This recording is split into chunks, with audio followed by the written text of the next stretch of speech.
Halo teman-teman, kita lanjutkan lagi tentang bahasan Photopreneur Outlook 2022. Kalau sebelumnya kita sudah membahas tentang temuan dari hasil survei yang dilakukan oleh File Studio dan File Academy di tahun 2021. Nah, di video ini kita akan membahas tentang tren yang perlu diketahui dan mungkin perlu diikuti atau diadaptasi oleh teman-teman photopreneur. Yang pertama adalah tentang market. Nah, prediksi saya ada beberapa market yang akan meningkat. Pertama adalah market untuk foto studio. Menurut saya ini akan meningkat cukup baik ya. Baik itu studio dengan konsep polos, background-background polos, background-background paper, maupun foto studio dengan konsep tematik tertentu. Penyebab pertama, sekarang alat-alat fotografi semakin mudah, semakin murah untuk didapatkan, modalnya tidak perlu besar, di rumah saja sudah bisa bikin studio. Jadi ini kesempatan buat fotografer, videografer untuk membuat studio meskipun dimulai dari ruang kecil di rumahnya. Nah, begitupun juga dengan marketnya.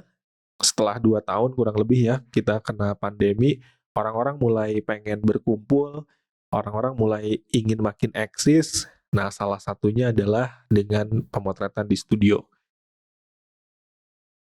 Berikutnya yang prediksi saya nih marketnya akan meningkat adalah pemotretan untuk fashion dan untuk food. Ya, pemotretan untuk pakaian ini permintaannya akan banyak karena kita tahu sendiri pertumbuhan brand-brand baru ya, brand-brand fashion mulai dari pakaian, hijab, sepatu, celana, jam tangan, aksesoris dan lain-lain itu tumbuh pesat juga. Apalagi didorong dengan mereka bisa berjualan melalui marketplace. Nah, ini kesempatan bagus buat fotografer menawarkan jasa fotonya kepada para pemilik brand. Untuk food fotografi pun sama, prediksi saya akan meningkat. Ya, mungkin teman-teman seperti saya belakangan semakin sering memesan makanan melalui aplikasi ya. Dan ini tentunya mereka membutuhkan foto untuk memasarkan produknya. Jadi teman-teman bisa banget nih ngebidik food fotografi sebagai target market berikutnya. Yang berikutnya yang kemungkinan akan meningkat adalah newborn fotografi.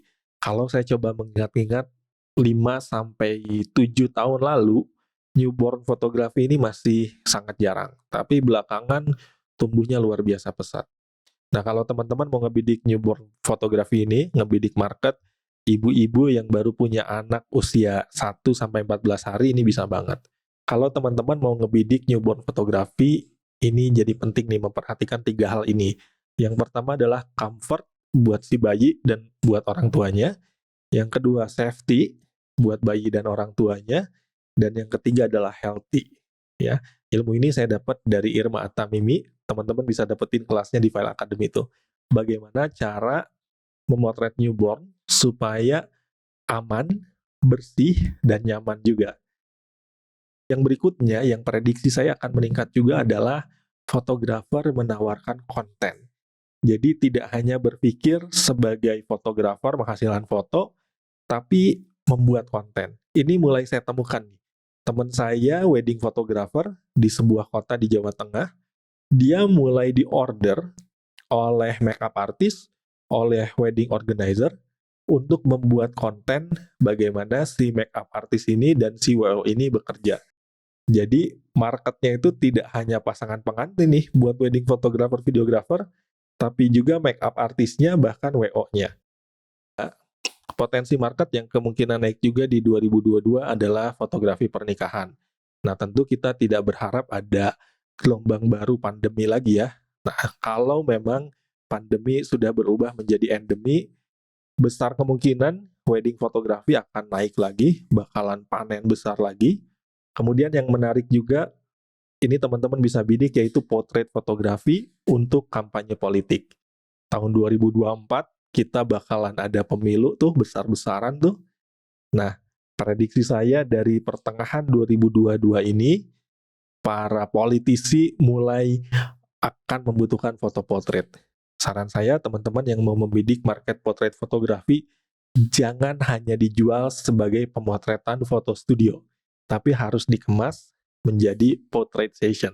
Nah, kalau mau belajar ini, saya akan membagikannya rahasia semua cara saya memotret portrait di kelas khusus di File Academy.